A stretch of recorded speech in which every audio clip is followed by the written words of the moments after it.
Et bonjour, bienvenue au lendemain du conseil du 20 janvier. Conseil particulier parce qu'on a présenté le budget. Qui a été élaboré par le conseil provisoire de la ville regroupé avec Saint-Félix. Donc, quelque chose de super intéressant.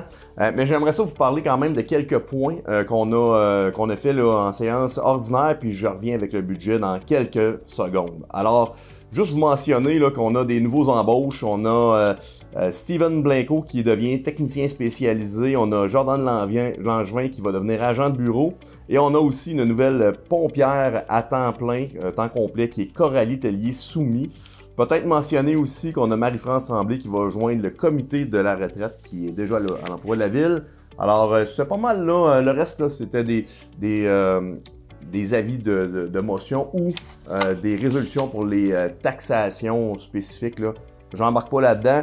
J'ai quand même envie de vous dire un résumé là, des statistiques de la construction pour 2024. A bien été en 2024, si on se compare avec 2023. On parle de près de 600 permis d'émis. C'est 30 de plus qu'en 2023. Pour un montant de 48 700 000 comparé à 33 400 000. Alors, une augmentation de près de 15 millions, de plus de 15 millions. Alors, ça a bien été en 2024. Je suis très, très fier des réalisations et je suis convaincu qu'en 2025, ça sera encore mieux. On a des terrains disponibles. On a déjà des gens qui cognent à la porte pour venir faire des constructions haute densité.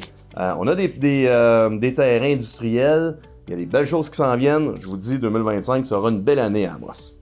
Alors, étant donné que c'était séance de budget, j'ai le goût de vous parler peut-être du budget un petit peu plus. Deux particularités. D'abord, le regroupement avec Saint-Félix a amené une... Bon, on s'entend que les tarifications, ça c'est tout ce qui est à la porte. Donc, c'est pas en fonction de la valeur de votre propriété. Votre maison, qu'elle vale 200 ou 600 000 $, on vous charge le même prix pour amener l'eau, pour récupérer l'eau puis la traiter. Et on vous charge le même prix aussi pour prendre la collecte sélective qui se trouve être poubelle, compost et matière recyclable. Ça, c'est des tarifications, c'est utilisateur-payeur. Alors, vous allez voir que, autant ville que secteur Saint-Félix, il y avait des disparités, mais quand on a regroupé les budgets et qu'on a redivisé ça par porte, ben, on est venu réajuster tout ça. Et ça a eu un impact, entre autres, à Saint-Félix parce que ça revenait beaucoup plus cher à Saint-Félix avant. Et là, on parle juste des tarifications. Et quand je vais vous parler du taux de taxation, ben, le taux de taxation, lui, c'est vraiment en fonction de la valeur de votre propriété. Donc, plus votre propriété elle est élevée, plus vous allez payer cette portion de taxe-là. Et pour fin de budget, je vais vous parler beaucoup de l'unité moyenne à Amos qui a subi un nouveau rôle d'évaluation. Ça, c'est aux 3 ans. C'est compliqué, là, mais Saint-Félix, c'est l'année passée. Nous, c'est cette année. Et on a une augmentation dans le parc immobilier d'Amos. 18% d'augmentation, 18,1% d'augmentation. Alors, la maison moyenne était à 238 000. Elle monte à 278 000. Et juste pour que vous compreniez bien, on a diminué notre taux de taxation de 18%. Pour pas avoir plus d'argent. Puis après ça, on a fait notre budget. Puis on a réévalué combien il fallait qu'on augmente de taxes pour réussir à payer en fait, c'est être en mesure de payer nos factures pour l'année. Et tout simplement, deux particularités, regroupement et dépôt de rôle. Fait que ça vient complexifier le processus et le travail. Je tiens à féliciter l'équipe administrative qui a travaillé là-dessus. Je tiens à féliciter le conseil provisoire qui ont travaillé fort et qui sont fiers de ce qu'on vous présente. C'est un beau budget. Là, je sais que c'est compliqué, mais je vais essayer de vous décortiquer ça le mieux possible. Alors, sans rentrer dans toutes les réalisations qu'on a faites en 2024, j'ai quand même présenté le résultat de 2024. Mais je vais aller directement au budget 2025. Budget consolidé qui était à 66 millions, sans rentrer trop dans les chiffres puis dans les virgules. C'est une augmentation d'à peu près 8% par rapport à 2024. Juste vous mentionner que oui, il y a une augmentation du budget. On a des transferts gouvernementaux supplémentaires dus au pacte fiscal. Fait que ça, c'est intéressant. Bien sûr, on a intégré les dépenses et le budget de Saint-Félix là-dedans. Fait que c'est sûr que c'est plus difficile à comparer quand on compare 2024 Ville-d'Amos. Tout est assez standard là-dedans. Avant de parler d'augmentation de taxes, c'est important de vous parler de la dette. La dette qui, en 2021, avait subi une augmentation. Je dirais 2020-2021, augmentation. On s'est mis en mode, pas en mode panique, parce que nos indicateurs de performance étaient encore sous la barre. Donc, nos deux indicateurs de performance étaient selon nos normes. Et là, depuis 2021, on voit qu'il y a une baisse là, des deux types d'indicateurs de performance. Alors, la dette est sous contrôle. Ça ne veut pas dire qu'elle ne continue pas d'augmenter un petit peu. Notre budget d'opération augmente, la dette augmente un petit peu. Ça va de soi. C'est sûr que bon, les taux d'intérêt et l'affectation de la dette fait que le budget d'opération est un petit peu imputé. Ça reste que je suis très à l'aise de vous dire que la dette, elle est sous contrôle. Si on va vers la taxation, ben de dire qu'on est en rôle d'évaluation, je l'ai mentionné tantôt, c'est 6481 unités qui ont été réévaluées et l'évaluation est faite en date du 1er juillet 2023. Fait que c'est sûr que si vous avez fait s'il y a eu des grandes ventes dans votre secteur après le 1er juillet 2023, c'est pas considéré. Si vous avez fait des rénovations de votre propriété, c'est pas considéré non plus. Et on fait ça tous les 3 ans. C'est fait par une firme externe présentement. Et on a une augmentation, j'ai dit 18.1, mais c'est 18.3 au niveau du résidentiel. Et là, je ne rentrerai pas dans tous les chiffres, là, mais ça couvre pas mal là, le commercial, les logements, puis l'industriel. Et comme je vous mentionnais, c'est important de le dire, quand on a une augmentation de la valeur de la propriété, on est rendu à 278 000 pour une propriété moyenne, ben on baisse ce taux de taxation pour arriver à un taux nul. Taux nul d'augmentation. Après ça, on fait notre travail.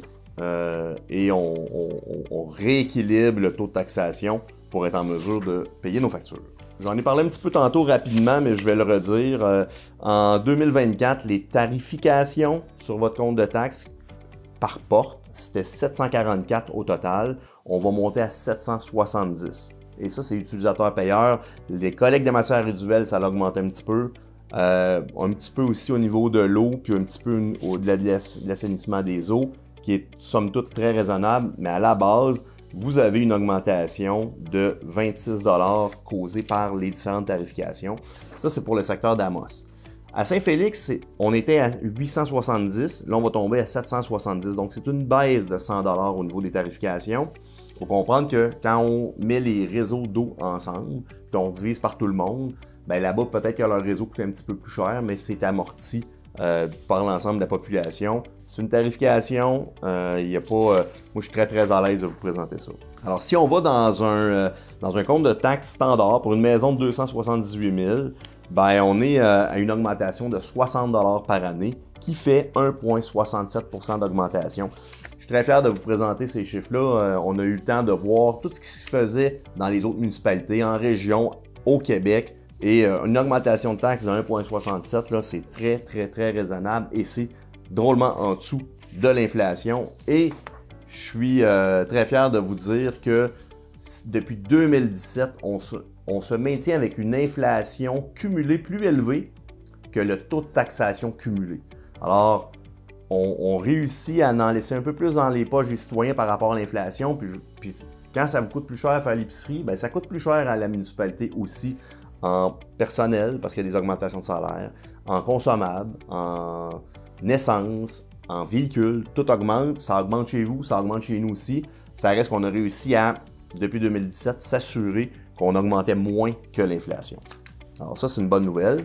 Puis, sans rentrer là, dans le détail du rural, là, mais je veux quand même vous spécifier qu'à Saint-Félix, dans l'urbain, il y a une diminution de 47 $ sur le compte de taxes qui est de moins de 1, c'est 1,39 % de diminution.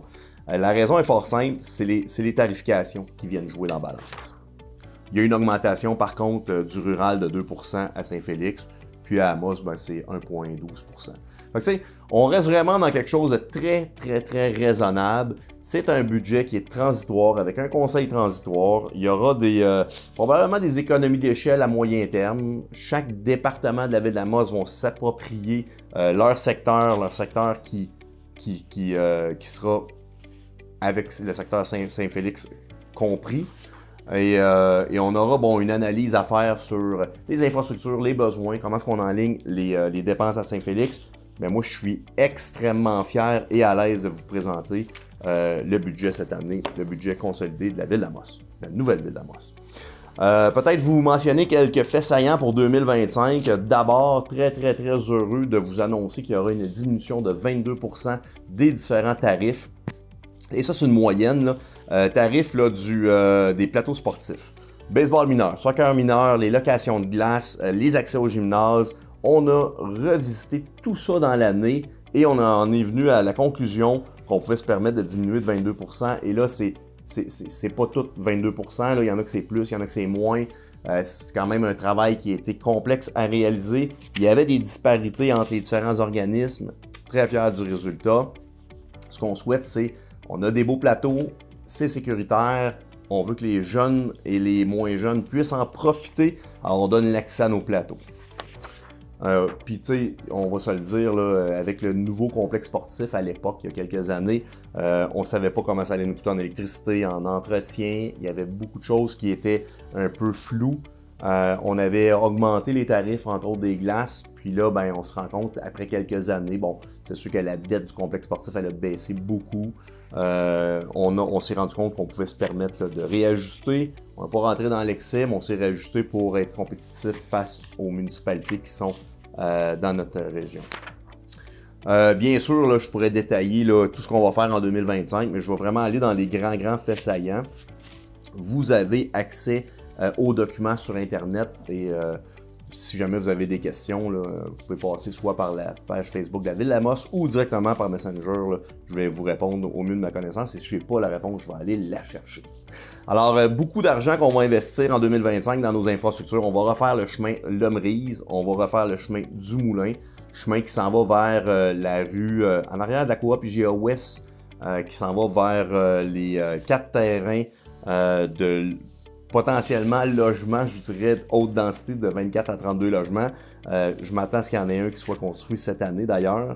On va finaliser la rue Franck Blais. Ça, c'est la rue qui part, là, qui s'en va vers nos terrains industriels qu'on a réalisés dans les 2 dernières années. Là, on va pouvoir partir de la ville puis se rendre, ça va déboucher. Fait qu'on fait la deuxième phase des terrains.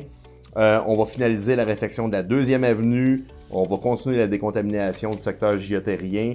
Puis on va faire l'inventaire des infrastructures à Saint-Félix. Ça, c'est vraiment là, au niveau des infrastructures. En environnement, que ce soit on va faire beaucoup de travaux.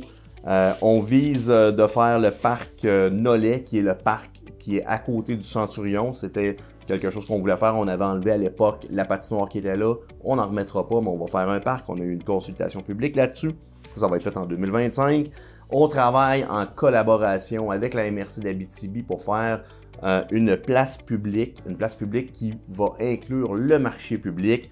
Les plans sont quasi terminés. On sait combien ça coûte. On a des subventions. Je m'attends à ce que ça soit réalisé cette année. Probablement pas fonctionnel cette année. C'est un gros projet, mais c'est un projet qui a été concerté. Beaucoup d'organismes qui sont là-dessus. Alors, c'est un gros projet pour Amos et la MRC d'Abitibi en 2025. Sinon, parlons peut-être un peu de vision des projets d'avenir, parce qu'on a présenté un plan triennal d'immobilisation. Donc là, j'ai fait un petit peu plus le survol de 2025. Peut-être vous mentionner là, les majeurs là-dedans. Là.